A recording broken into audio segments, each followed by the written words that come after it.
Good evening and welcome to Football Friday night alongside John Rawlings. I'm Jason Geiser, and we begin with a battle of state-ranked teams in the Western Buckeye League. St. Mary's remains perfect entering week 5 of the season and sits atop the Division IV Associated Press poll. 3-1 Kenton burst onto the scene a week ago with a win over Wapak and ranks 12th in Division IV. Last week, Shawnee was a 2-point conversion away from their first WBL win of the season. Now the Indians travel to Van Wert to take on a Cougars team coming off an overtime victory.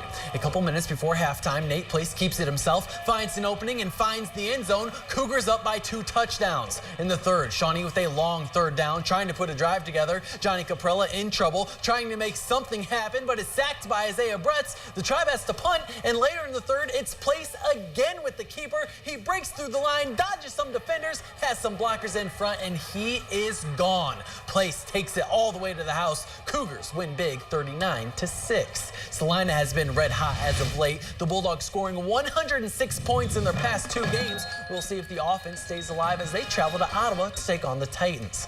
Third quarter, Brett Schwederman with some time in the pocket, airs it out to Chase Stevens. The senior gets hit hard, but he holds on for the first down. 2 plays later, Schwederman decides to call his own number. Going out to his right, OG can't quite pull him down as he breaks free. He avoids 2 more, and if he keeps his balance, he has a touchdown. Salina ahead 27-17. OG feeling a lot of pressure in the backfield tonight. Drake Lakenkamp hammers the quarterback. Logan Molenkamp recovers. The Bulldogs take this ball game 42-24.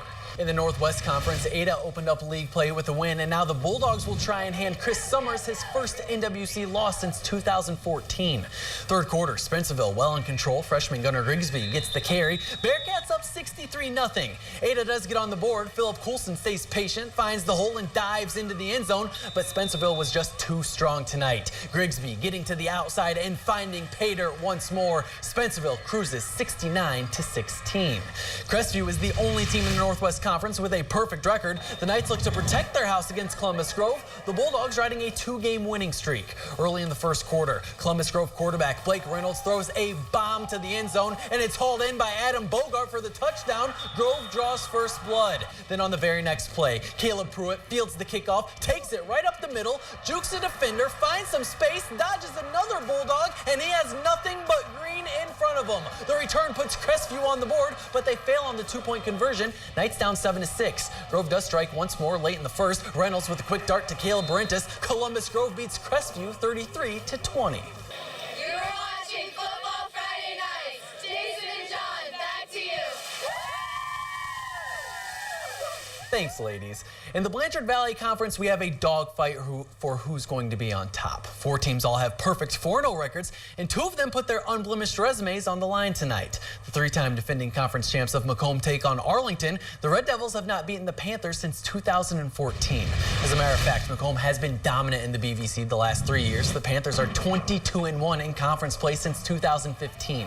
First quarter, Jacob Dillon drives into the pile for the short touchdown. It's 9-0 Panthers, and that powerful offense is getting into gear. Here on the fake, the ball goes to Keegan Lowe, and he's off to the races. A 50-yard touchdown run gives Macomb a quick 16-0 advantage. Second quarter, they add on. Tanner Schrader, a wide receiver by trade, but he's been great at quarterback when needed the past 2 years. He connects on the deep ball to Robert Odell. It's 23-0 Macomb. Arlington gets something going before the half. Jacob Russell hits Ryan Metzger, and this is a 75-yard strike, but the damage is already done. Macomb wins this one 39-12. Another undefeated team in the Blanchard Valley is Pandora Gilboa. They host 1-3 Van Buren. The Rockets' defense has been downright stingy this season, posting back-to-back shutouts and only giving up an average of 4.8 points per game.